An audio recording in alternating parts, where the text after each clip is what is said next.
진행해도 될까요? 예. 두 번째 시간을 진행을 하도록 하겠습니다. 전 시간에 이제 지중선로의 이제 개요하고 개통 구성 방식, 그리고 케이블에 대한 종류에 대해서 설명을 드렸는데요. 이제 이번 시간에는 이제 그 새로운 전력 케이블, 그리고 보시면은, 케이블의 시공 방식, 그리고, 지중선로의 방식 문제, 이렇게 진행을 하도록 하겠습니다. 이번 장은 이제 그 책에 있는 내용들을 여러분들이 좀 잘 읽어보셔야 되는 게, 책에 있는 내용들을 다 답안지로 썼기 때문에 이 책에 있는 내용을 좀 정독할 수 있게끔 그런 내용을 좀 설명을 드리도록 하겠습니다.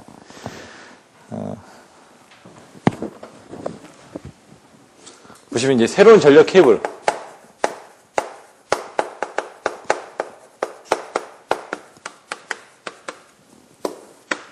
왜 이 케이블을 사용한다고요? 최 차장님. 왜 이 케이블을 사용한다고 되죠? 예. 송정윤량 증대.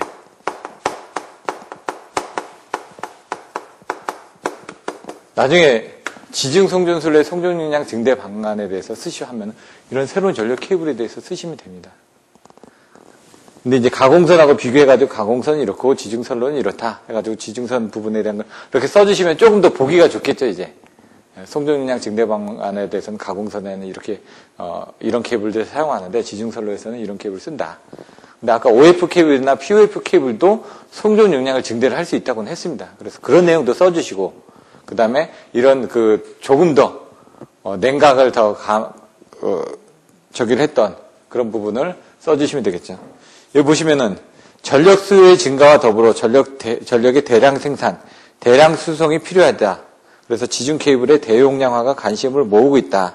그래서 지중 케이블의 대용량화를 위해서는 두 가지 방법인데, 첫 번째, 송전 전압의 고전압.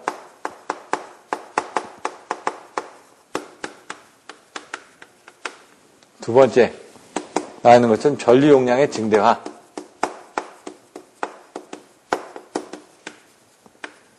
이 전류 용량을 증대를 하기 위해서 우리는 이런 새로운 전력 케이블을 사용한다는 얘기입니다. 송전 전압의 고전압 같은 경우는 이걸 154를 345로, 345를 76으로. 그럼 송전 전압은 이 송전 용량은 전압의 자승에 비례하거든요. 처음에 1장에서 나왔지 않습니까? P하고 이제 그 관계에서. 그래서 기억이 안 나시면 1장으로 다시 한번 돌아가셔서 보시면 1장에서 송전 전압과 전력량과의 관계 부분이 예제로도 나와 있습니다. 그래서 송전 전압과 전력과의 관계가 1-4에 가서 보시면 페이지 31페이지 보시면은 식 1-8 밑에 송전 전력은 성간 전압의 제곱에 비례해서 증가한다. 이런 내용이 나와 있습니다. 그래서 여러분들 나중에 이런 부분을 써주실 때도 또 송전량 증대에서 고전압과 전력량 증대가 있는 고전압은 이런 식으로 154에서는 얼마, 34에서는 얼마, 76에서는 얼마 이런 식으로 내용을 써주시면 되죠. 저번에 보여드렸던 부분에 얘가 8,400메가와트, 얘는 300메가와트 이런 식으로 이제 내용들이 써져 있었던 걸 보실 겁니다. 그래서 그런 것들도 한번 보시면 되고요. 그건 이제 가공 송전선로 케이블에 관련된 부분이었고요. 여기 보시면은 어디에 사용을 하고 있느냐? 발전소 인출구라든가 고전압 송전 부분에 사용을 하고 있다. 근데 이제 새로운 전력 케이블에서는 전류 용량을 증대를 하고 있는데 송전압의 고전압과 전류 용량의 증대에서 이 전류 용량을 증대를 하고 있는 부분이 어디 있냐 이거죠. 왜냐면 모든 부분을 다 이런 새로운 전력 케이블을 쓸 수는 없다는 얘기입니다. 그래서 일반적인 부분에 대해서는 OF 케이블이나 POF 케이블을 통해서 송전 용량을 증대를 하고 있지만은 이런 새로운 전력 케이블을 사용하는 특수한 장소가 어디냐는 거죠. 그 특수한 장소가 발전소, 인출구 등에 일부 채용되고 있다. 이렇게 내용이 나와 있습니다.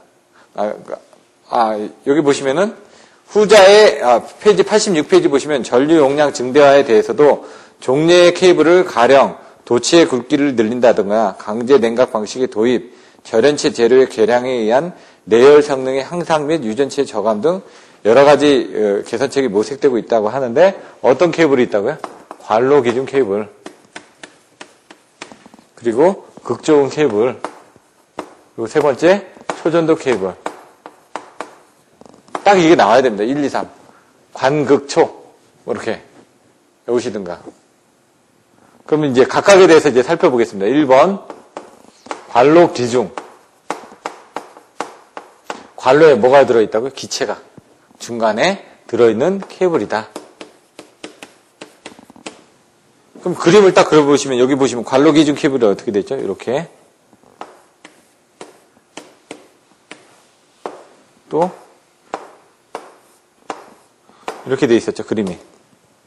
여기는 강간이 이렇게 돼 있습니다. 강간이. 여기 도체가 이렇게 돼 있습니다. 여기 도체. 요 내부에 뭐가 채워져 있다고요? 달면을 짜져보니까 여기 SF6 가스가 채워져 있다 이거죠. 근데 관로에 기체가 채워져 있는데 그러면 얘 도체 같은 건 어떻게 지질하나요? 중간에 가운데 있고 갇혀 있으면 아까 같은 건 어떻게 돼 있다고요? POF 케이블은 절연유가 들어있으니까 걔가 막 왔다 갔다 하는 겁니다. 도체가 왔다 갔다 해도 절연유로 돼 있는데 얘는 기체가 있다면서요. 그럼 어떻게 절연할까? 여기 보시면 뭐라고 돼 있죠?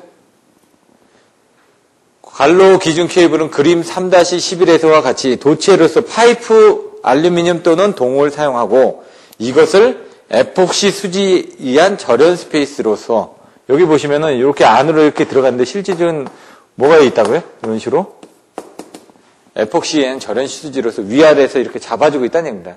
그러니까 여러분들 생각하시는 애자 같은 게 이 안에서 있어가지고 예를 들어 이런 거죠. 도체가 있으면은 이런 식으로 이렇게 잡아주고 있다는 얘기입니다. 안에서 왔다 갔다 하지 않게끔. 그리고 요 사이의 공간에다 SF6가 가스가 이제 채워져 있다라고 여러분들 보시면 됩니다. 요 재질이 뭐라고요? 에폭시 수지. 그럼 이제 나중에 이제 이 새로운 전력 케이블을 해서 쓰실 때는 그림을 그려주셔야 됩니다. 이런 그림을 그려주시고, 이런 그림을 그려주시고, 거기다가 내용을 써주신 다음에 설명이 들어가면 된다는 얘기죠. 설명은 1, 2, 3, 4, 5 이렇게 쪼개져. 특징 1번. 가공선과 거의 같을 정도의 송전 용량을 가질 수 있다. 송전 용량이 가공선과 동일.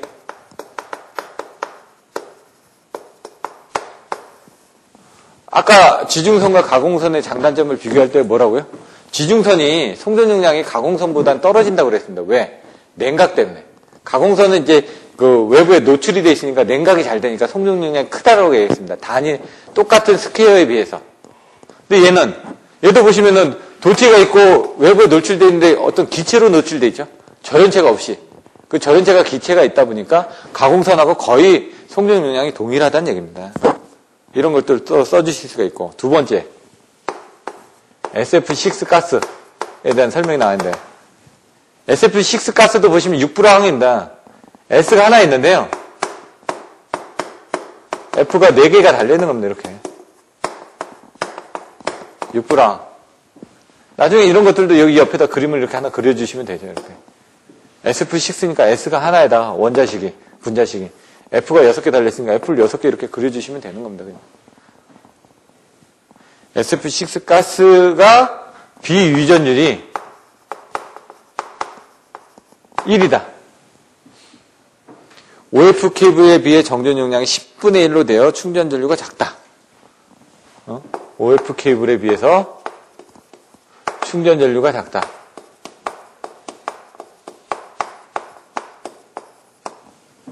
충전 전류 이제 4장에 가서 보시면 C는 0.02413 로그 10을 미프로하는 R분의 D 마이크로 페러 퍼 킬로미터 이렇게 나오죠. 예? 이 충전 전류 부분에 대한 숨어 있는 부분들이 여기 나와 있는데 여기 이제 유전율이라든가 이런 부분들이 들어간다는 얘기죠. 그래서 선로 충전에 의한 장애가 뭐 있었죠?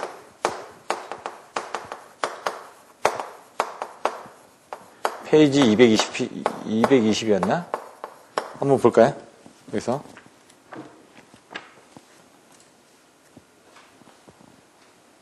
(221이네)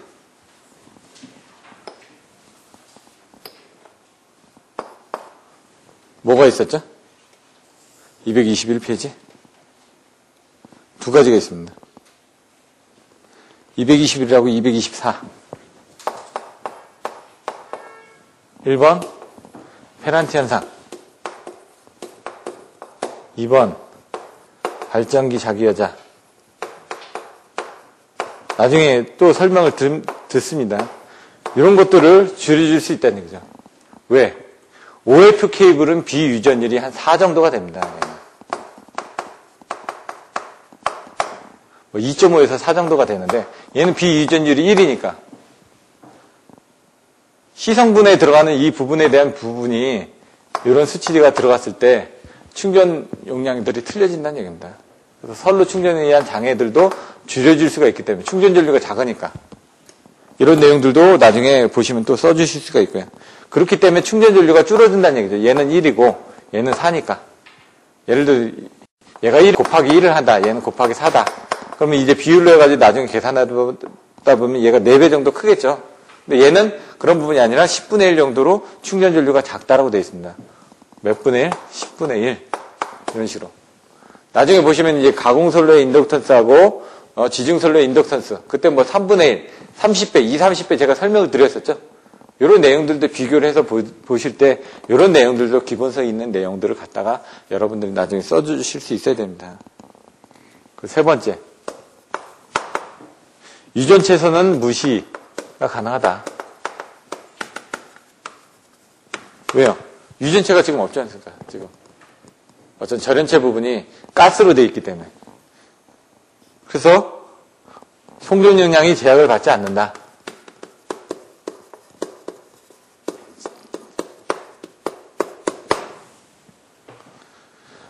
네 번째 보시면은 뭐라고 나왔죠?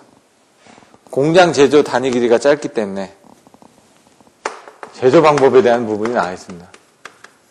그리고 설치 시 주의점. 길게 만들어낼 수가 없다는 얘기죠.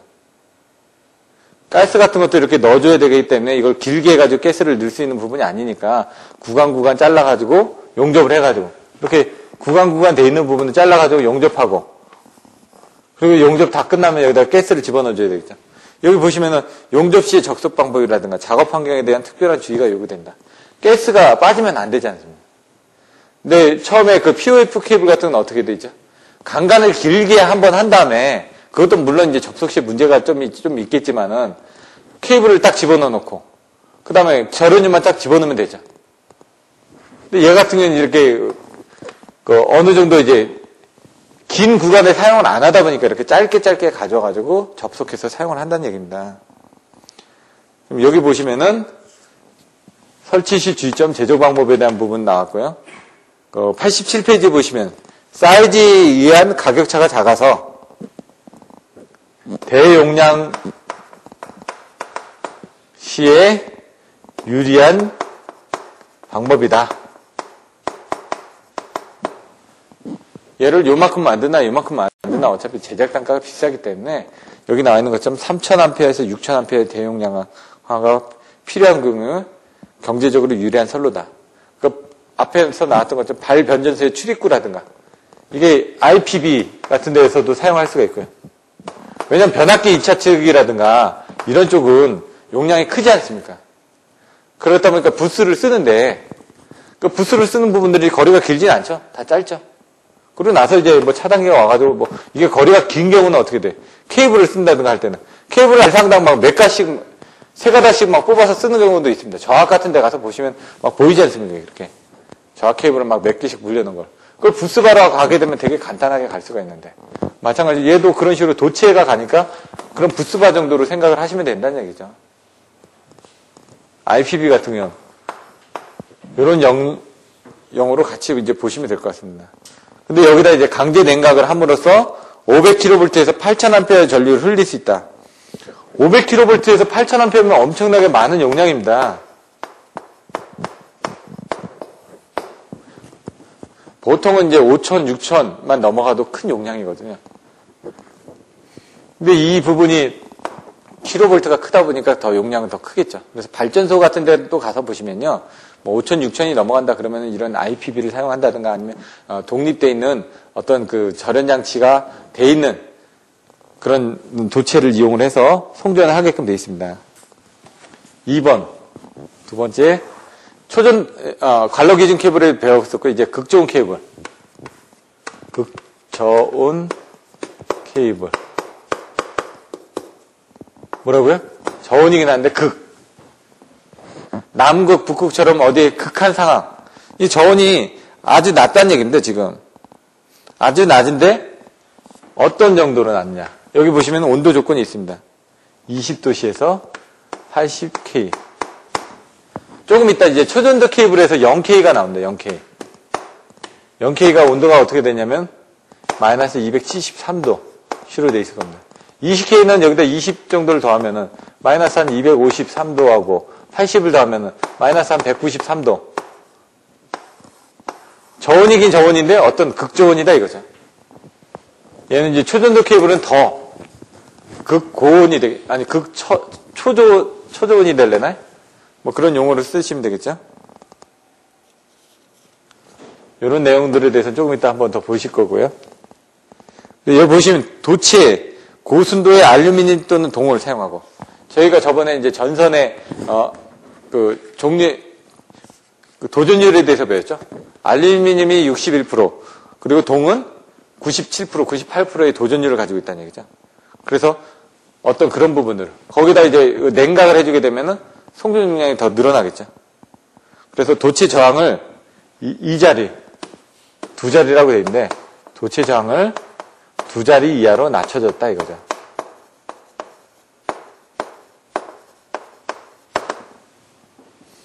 그러면 인해 가지고 저항이 작으니까 대전류가 송전이 된다.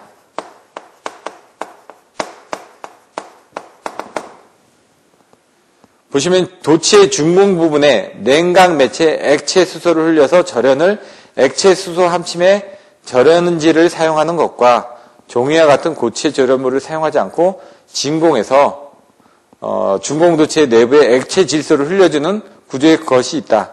그럼 두 가지가 있는데 액체 수소 사용하는 거하고 뭐라고요? 액체 질소 사용하는 그 두 가지의 것이 있다는 얘기입니다. 근데 지금 일반적으로 사용하는 이 그림에는 이 액체 질소를 사용하는 경우에 대해서 설명을 해놓은 겁니다. 아까는 어떻게 돼 있냐? 바깥에 이제 냉각하는 부분, POF 케이블하고 똑같다고 생각을 하시면 됩니다. POF 케이블은 이렇게 도체를 3개를 넣고 여기다 절연을 하기 위해서 기름을 넣었죠. 여기는 뭘 넣었다고요? 액체 질소를 넣었다는 얘기입니다. 근데 냉각을 하다 보니까 요 사이에도 가운데도 액체 질소가 들어가는 구멍이 또 있다는 얘기죠. 이렇게. 아까 같은 경우는 이제 도체만 집어넣고 외부에다만 절연체를 넣는데 여기 그림을 자세히 보시면 액체 질소 통로가 가운데에도 있고 이 바깥에도 다 흘려주고 있다는 얘기입니다. 왜냐하면 냉각을 온도를 더 낮춰주기 위해서 도체 안에다도 그렇게 해놨다는 얘기입니다. 지금. 그게 이제 극종 케이블이다. 이런 내용을 이제 보시고 써주시면 될 것 같습니다. 이제 세 번째. 초전도 케이블. 초전도 온도 조건이 이렇다고 말씀드렸죠. 마이너스 273도씨. 옛날에 이제 초전도 현상을 이용해가지고 보니까 이렇게 뜨더라고요. 그러니까 자기 부상 열차나 이런 데도 이런 초전도 현상을 이용할 수가 있습니다. 왜냐면 저항이 없다 보니까 자석 등에 의해서 초전도를 이용하니까 얘가 붕 떠가지고 이렇게 뜨는 걸 볼 수가 있습니다. 이런 것들도 초전도 현상을 이용한 거고요. 여러분들이 초전도를 간단하게 보면은 이렇게 온도가 아주 낮아지게 되면은 저항이 없어진다는 얘기입니다. 저항이 없어지면 어떻게 될까요? 무한정으로 송전할 수가 있겠죠. 그럼 그 얘기는 뭐냐면 전류를 저장을 할 때도 무한적으로 거기서 이제 순환이 되다 보니까 초전도 한류 케이블이나 SMAS처럼 보면은 초전도 변압기, 초전도 발전기 이런 식으로 초전도를 사용할 수 있는 부분들이 많아진다는 얘기입니다. 왜냐면 저항에 관련된 성분을 줄여줌으로 인해 가지고 직점이 많으니까. 여기서 이제 초전도 케이블만 나와 있는데 여러분들이 다른 부분에 대해서도 좀 알고 계셔야 됩니다. 초전도 변압기를 썼을 때는 어떤 장점이 있을까? 초전도 전동기를 썼을 때는 어떤 장점이 있을까? 초전도 발전기를 썼을 때는 어떤 장점이 있을까? 이런 식으로.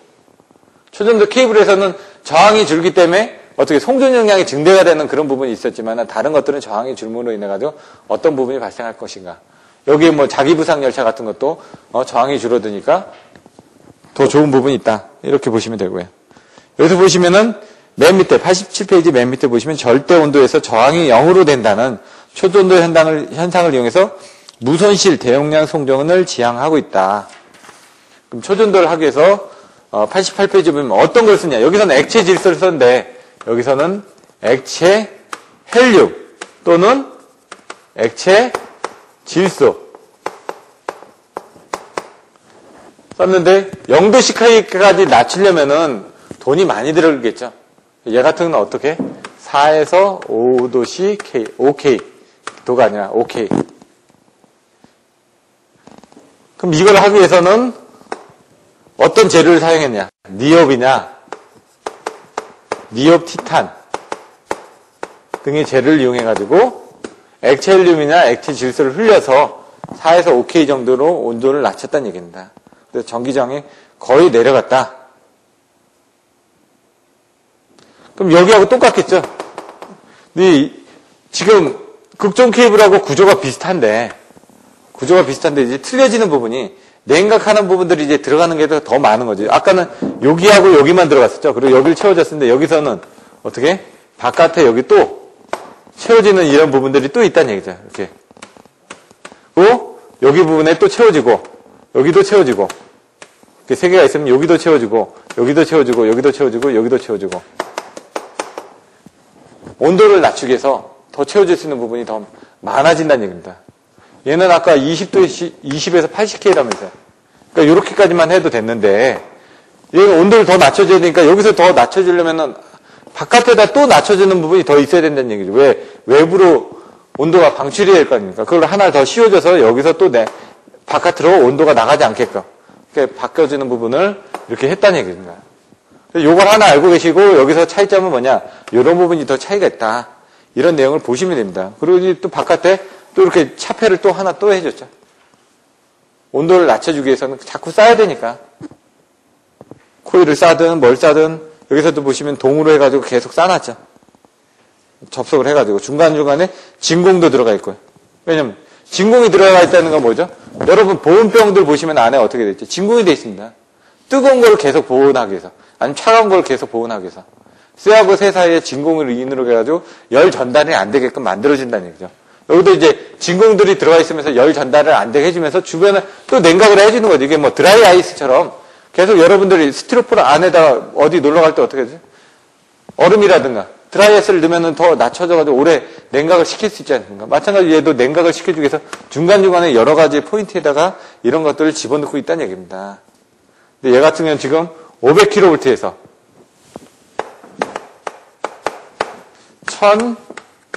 1000만 킬로와트를 보내주기 위해서 목표를 하고 있다라고 되어 있습니다.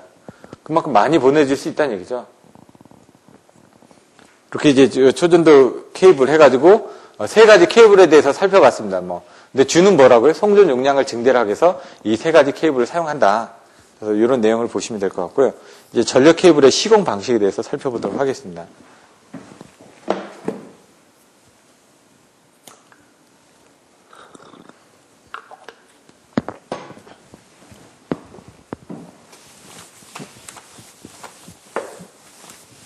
전력 케이블의 시공 방식에서는 직매식, 관로식, 전력구식 이렇게 세 가지 대해서 살펴보게 될 텐데요.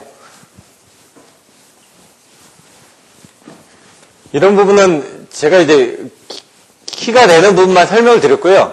여러분들 이걸 좀 정리를 하시는 훈련을 좀 하셔야 됩니다. 왜냐면 나중에 문제가 나왔을 때 답안지를 쓰기 위해서는 어떻게 해야 되는지 내용을 여러분들이 정확하게 알고 계셔야 되니까요. 나중에 이제 케이블에 대한 그 손실 같은 게 연습 문제 나와 있는데 그거는 그때 가서 또 설명드리고요. 그러니까 케이블 같은 건 보통 저항이 이렇게 될 겁니다. 이렇게 낮은 온도에서 온도가 올라가서 저항이 이렇게 될 겁니다. 근데 초전도 케이블은 어떻게 된다? 이렇게 일정하다가 어느 정도 온도가 이상이 되면 뚝 떨어진다는 얘기죠. 요게 몇 도라고요? 마이너스 273도에서 여긴 저항이고 여기는 온도고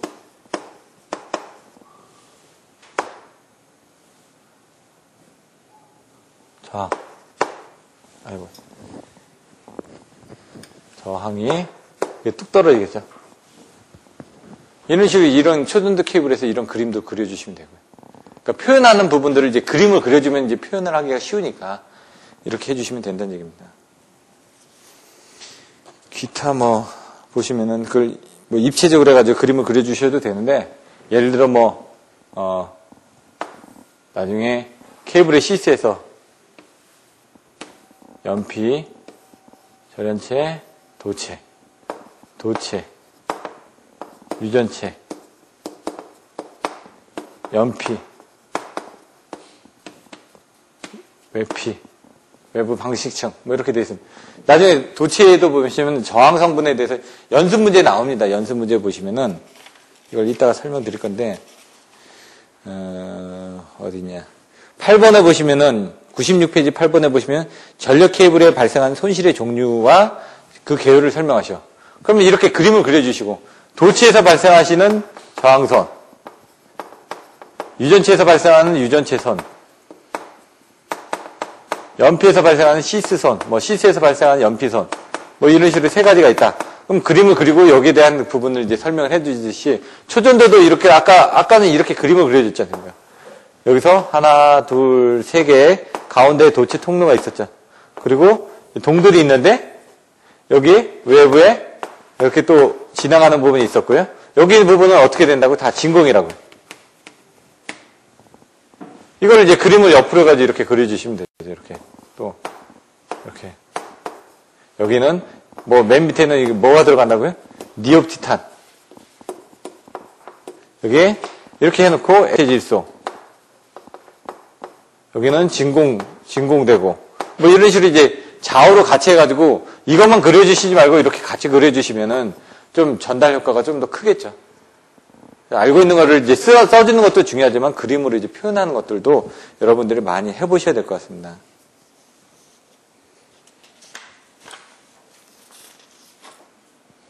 이제 지중 케이블의 포설 방식에 대해서 설명을 드리면서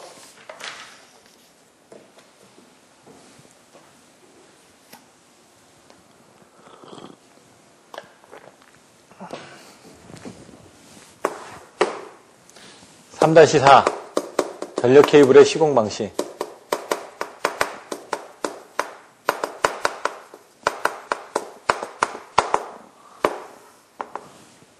시공 방식에는 어떤 게 있다고요? 세 가지. 첫 번째, 직매식. 두 번째, 발로식. 세 번째, 전력구식. 얘를 망거식이라고도 하고, 사용하는 부분들 책에 보시면은 뭐 직매식에는 트로프를 쓰고 이런 내용들이 나와 있습니다.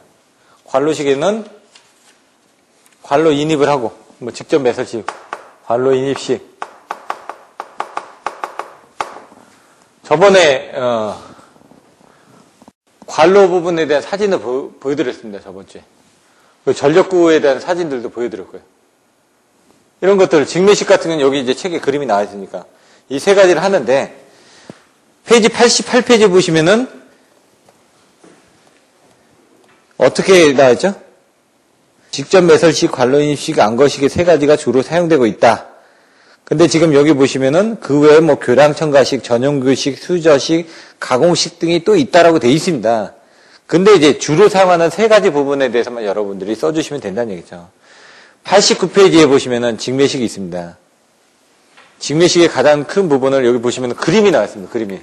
직매식. 그림. 딱 보면 땅을 파가지고 직접 묻는 겁니다. 근데 직접 묻다 보면 이제 외피에 어떤 손상이 일어날 수도 있으니까 여기다 그냥 간단하게 콘크리트 이렇게 트로프를 놓고 여기다 케이블을 이제 삼각배를 하죠. 삼각배를 해놓고 이 사이에다 이제 모래를 채우는 겁니다. 왜냐면 케이블이 손상이 덜 입으라고. 아니면 이 트로프가 없는 경우는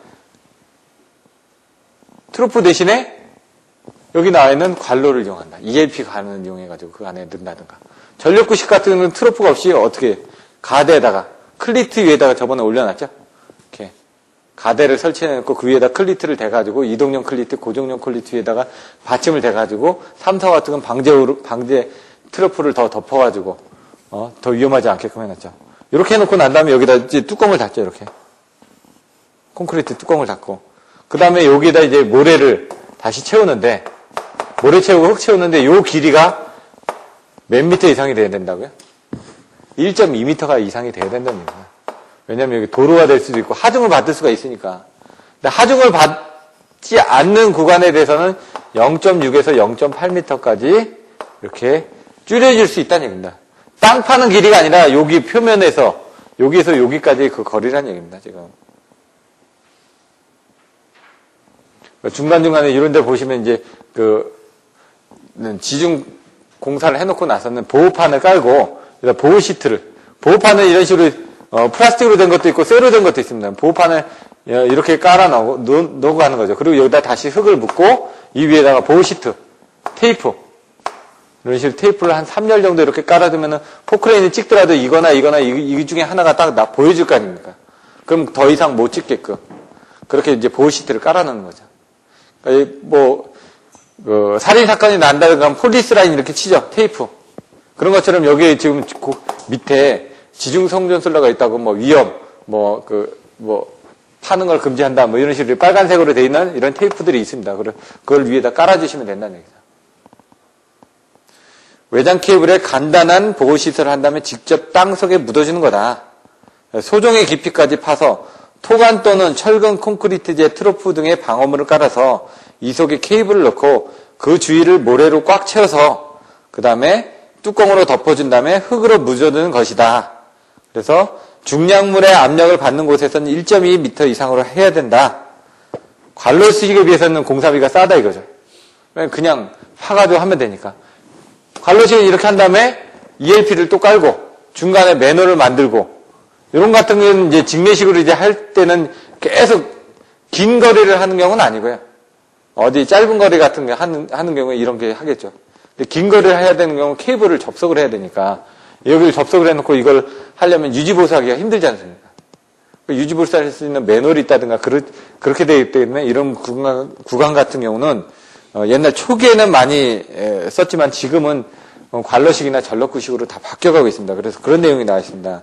이 방식의 특징은 관로식에 비해서 공사비가 싸고 케이블의 열 발산이 좋아 허용전류가 크며 케이블의 도중 접속이 가능하므로 케이블의 융통성이 있고 공사기간도 짧다는 장점이 있다. 근데 케이블이 손상을 받기도 쉽고 재시공이나 증설이 곤란하고 보수점검이 불편하다는 결점이 있다. 중간에 연결하기가 쉽다고 하는데 대부분은 지금은 이런 방식을 사용하지 않기 때문에 이렇게 돼 있다는 정도만 여러분들 알고 계시면 될 것 같고 이제 관로식으로 넘어가겠습니다. 관로식은 ELP관을 깝니다. ELP관이 이제 주름관처럼 되어 있거든요. 이렇게 보시면은 이렇게 플라스틱 주름관이 이렇게 되어 있습니다. 이렇게 케이블도 시스를 보시면은 이렇게 되어 있습니다. 요 위에다가 다시 이렇게 해가지고 어느 정도 구부리기도 좋고 왜냐면 힘을 받아야 되니까 그냥 일자로만 내시면 이게 구부러지나요? 안 되죠. 주름이 있어야지 잘 구부러지니까.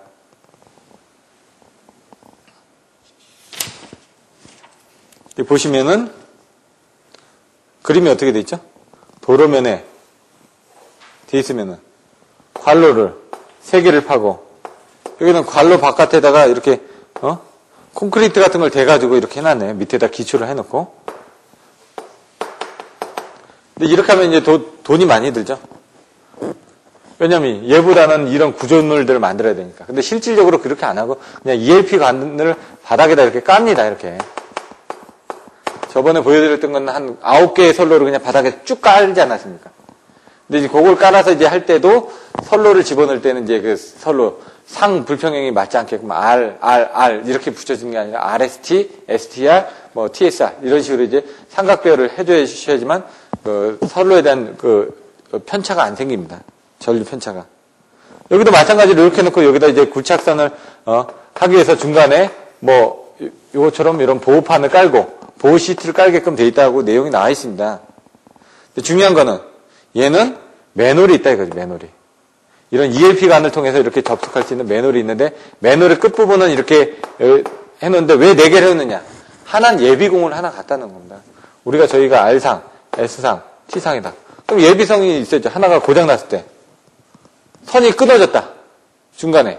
그럼 어떡합니까? 다시 또 땅을 파나요? 아니죠. 예비공 안에도 ELP관은 깔려있고 선로도 깔려있는 경우도 있습니다.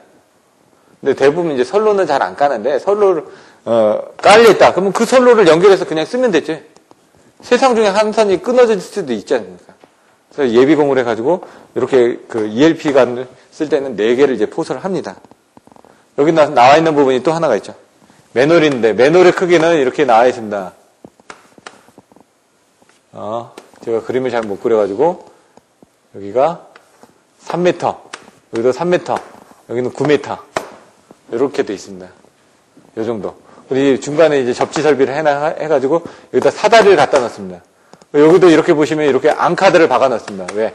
케이블을 이렇게, 여기가 전력구다. 4개다. 그럼 전력구를 이렇게 집어넣을 때 여기서 잡아줘야 되거든. 그런 앙카드. 또 이쪽에서 깔 때는 또 이쪽에서 이렇게 해야 되니까 그런 앙카드. 내려가서 점검할 수 있게끔 사다리 걸 수 있게끔 사다리 거리대가 있고요. 안에서 작업하기 편하게끔 사람의 크기보다 커야 되니까 3m, 3m가 있고요. 요 안에 어떻게 케이블이 나중에 오게 되면 어떻게 되죠? 이런 식으로. 옵셋이 일어나죠. 옵셋이 일어나고 옆에다 가대들 설치하죠. 가대들 설치하고 여기도 접지를 해야 되죠. 절연통을 보호하기 위해서. 그 접지를 여기다 박아주기 위한 접지 선도 밑에 나와 있어야 되죠. 맨홀에. 이런 정도가 있고요. 그리고 필요에 따라서는 여기다 이렇게 중간에 배수 펌프를 설치하게끔 구멍을 놔두기도 합니다. 왜? 여기 물이 찰 거 아닙니까? 어디서? 맨홀 뚜껑으로 물이 들어가는 경우보다는 ELP 관들을 접속을 해놓으면은 ELP 관들이 중간에 접속이 돼 있을 거 아닙니까? 그럼 이 사이로 이제 물이 들어가서 타고 들어오는 겁니다. 케이블 옆으로 해가지고. 그럼 여기 차죠. 22,900 맨홀 같은 거 한번 열어보시면 물이 반 정도 찬 데도 있습니다. 그럼 어떻게 들어갑니까? 먼저 펌프를 넣어가지고 물을 바깥으로 뺀 다음에 들어가야 됩니다. 그래서 주기적으로 돌아다니면서 물도 이렇게 빼내고 이런 부분을 합니다. 관로식은 이렇게 돼 있다. 그럼 이게 뭐다? 케이블의 옵셋이다. 옵셋이 뭔지 저번 주간에 시험 설명드렸죠? 지중선로의 옵셋하고 가공선로의 옵셋하고 틀리죠. 얘는 케이블의 접속부에서 어디? 관로에서 나온 부분하고 이 접속 부분까지 신축을 이완이라든가 신축을 담당하기 위해서 이렇게 공유 반경을 준 거를 옵셋이라고 한다. 전력구 내에서도 옵셋이 있었죠. 스네이크 부설로 해가지고. 전력구 내에서도 이렇게, 전력구가 이제 압력형인 건 이렇게 나옵니다. 무압력형인 건 이렇게 네모나게 나옵니다. 그래서 케이블이 가는데 이렇게 어떻게 해요? 스네이크 배사를 가지고 갔었죠, 이렇게. 근데 여기 클리트 가대 위에다 이렇게 설치를 해가지고 고정용 가대에다가 삼각배열로 해가지고 이렇게 트로를 이렇게 돼 있는 경우도 있었고, 아니면 방제 트러프의 내에 이렇게 3, 4, 5 같은 건 돼 있었고, 여기 1호사가 돼 있었고, 21,900은 여기에 삼각배열로 해가지고 ABC 상으로 돼 있었고, 클리트에 이렇게 고정이 돼가지고 중간중간에 접지가 돼 있었고, 이 양쪽에 자전거가 지나갈 수 있는 부분이 있었고, 이런 그 그림 생각나시나요? 저번 주에 사인? 근데 이제 압력이 없는 경우는 이렇게 네모나게 나옵니다. 왜냐? 여러분들 터널 같은 데 가면 압력을 받기 위해서 이렇게 동그랗게 하지 않습니까? 왜? 다 이런 압력에 대해서 직각 방향으로 압력을 받아야 되니까. 케이블에서 HG 같은 게 아까 뭐라고 그랬죠? 이런 압력을 견디는데 이 옆에 압력에 대해서 못 견디니까. 접선 방향에 대해서 압력을 못 견디니까 이거를 강화한 게 HG다. 이렇게 이런 게 생각났을 때 여러분들이 그런 것들도 같이 생각나서 연산해서 해주셔야지만 오래오래 기억난다는 얘기입니다.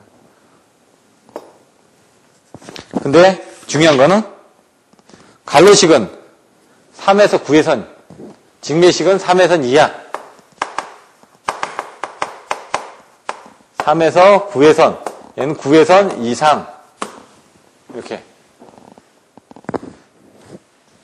그럼 한번 볼까요? 관로식. 강관, 흉관, 철근 콘크리트 관 등을 사용해서 수가닥 내지 수십 가닥의 관로를 축조하고 적당한 간격, 일반적으로 100에서 200m라고 그러는데 한 300에서 400m 정도 합니다. 왜냐면 100에서 200m마다 이거를 설치하기가 쉽지가 않으니까. 근데 ELP 관 같은 거 한 35m에서 50m 정도 나오거든요. 50m 정도. 그럼 ELP 관을 여러 번 연결을 해야 되겠죠. ELP 관 자체를.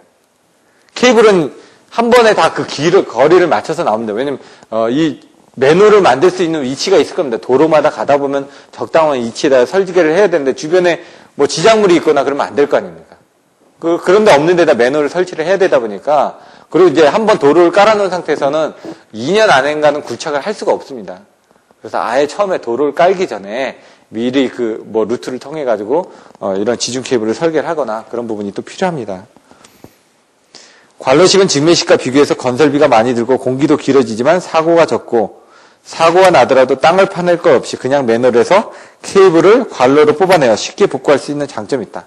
아까 말씀드렸던 것처럼 이런 식으로 이제 빼내고 다시 넣을 수도 있는데 아니면 기존의 예비 관로를 통해 가지고 쉽게 케이블을 집어넣어서 쓸 수도 있다는 얘기죠.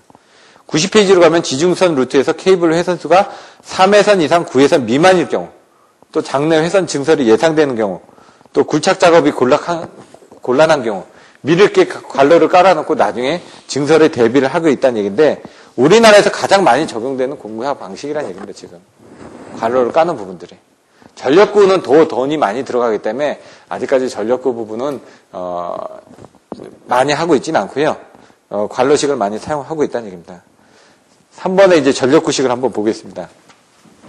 전력구식에서는 이제 하나만 사용하는 게 아니라 그 안에 통신이라든가 전기라든가 뭐 여러 가지 기계에 관련된 부분들, 뭐 전화, 전기, 가스, 하수, 상수 이런 것들을 같이 해서 이제 연결을 해서 할 수도 있다는 얘기입니다. 3번 전력구식. 여기는 암거식이라고도 나와 있습니다. 이 방식은 터널과 같은 구조물 내에 케이블을 시공하는 방식. 이런 식으로 이제 터널과 같은 부분에다 시공을 한다는 얘기죠. 여기는 이제 전력구 같은 경우는 이 터널인데 압력구가 있을 경우, 이건 무압력구인 경우, 이런 식으로 이제 보시면 된다.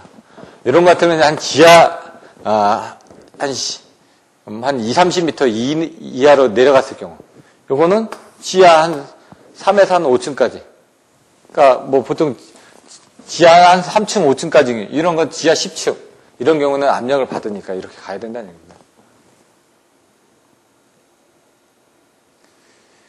근래에 와서 많이 쓰고 있는 공동구식도 암거식의 일종이다. 공동구식 같은 경우는 안에 매너를 뚫어놓고 그 안에 전기라든가 전화라든가 가스라든가 이런 것들을 같이 쓰고 있는 거고요. 암거식 같은 경우는 그 안에 아까 보시는 것처럼 345, 154, 22900에 대한 케이블을 보내고 있다는 얘기죠. 보통 케이블 한 건의 길이는 150에서 200m에 지나지 않으므로, 네, 그거는 이제 맨홀의 길이에 맞춰서 제작은 해줍니다. 그래서 보통 300m에서 400m 이상은 넘기지는 않습니다. 최대 거리가. 왜냐하면 저희들이 가공설로도 보시면은 그 이격거리들이 그 정도만 나오게끔 되어 있습니다. 왜냐하면 케이블이 그 정도 이상 되게 되면 이제 하중이라든가 아니면은 문제가 생기기 때문에. 요거 같은 경우는 케이블 맨홀이 너무 길어지게 되면 이제 관리할 수 있는 포인트들이 좀 있어야 되겠죠. 일반적으로 케이블의 접속 장소가 송배전 계통의 절연상의 취약점으로 되고 있다. 그렇지. 그래서 케이블의 접속 작업은 주로 교통이 빈번한 도로라든지 좁은 맨홀 내에 현장 작업으로 수행되기 때문에 불안전해지기 쉽다. 그래서 이런 것들을 맨홀을 통해 가지고 하는데도 한계가 있다는 얘기죠. 관로식에서. 그렇게 되면 전력구식에서는 일체적으로 다 관리를 할 수 있게끔 한다는 얘기입니다. 이제 표 3-3에 보시면 전력구식은 다른 설명이 안 나와 있고 이런 부분에 대한 것들을 이제 그 장점 단점을 표 3-1에 있는 직내식 그리고 관로식 전력구식 이 세 가지에 대한 장점과 단점으로 비교를 해놨으니까 이 부분을 보시면 될 것 같습니다. 여기는 돈에 관련된 부분이 먼저 나오겠죠. 공사비, 소, 중, 대 이런 식으로 써주셔도 되고 공사비로. 그 다음에 열 발산. 얘가 제일 좋겠죠. 얘는 이제 공기중으로 절연하는 거고 얘는 공기중으로 절연하는 건 마찬가지인데 관로를 통해서 절연하는 거고 얘 부분은 땅하고 바로 붙어 있으니까 열 발산이 더 쉽겠죠. 그런 부분이 또 틀려지고요. 공사기간, 돈, 그 다음에 열방산, 그리고 융통성, 고장복구, 보수점검 이런 부분을 해가지고 이런 내용들을 정리를 해서 보시면 될 것 같습니다. 단점도 마찬가지로 공사비라든가 이런 식으로 해가서 정리를 해서 장단점이 반대가 되겠죠. 그런 식으로 이제 여러분들이 정리를 해주시면 될 것 같습니다. 잠깐 또 쉬었다가 이제 지중전설로의 방식 문제 하고 그 다음에 그 4장 부분도 이렇게 또 진행을 하도록 하겠습니다.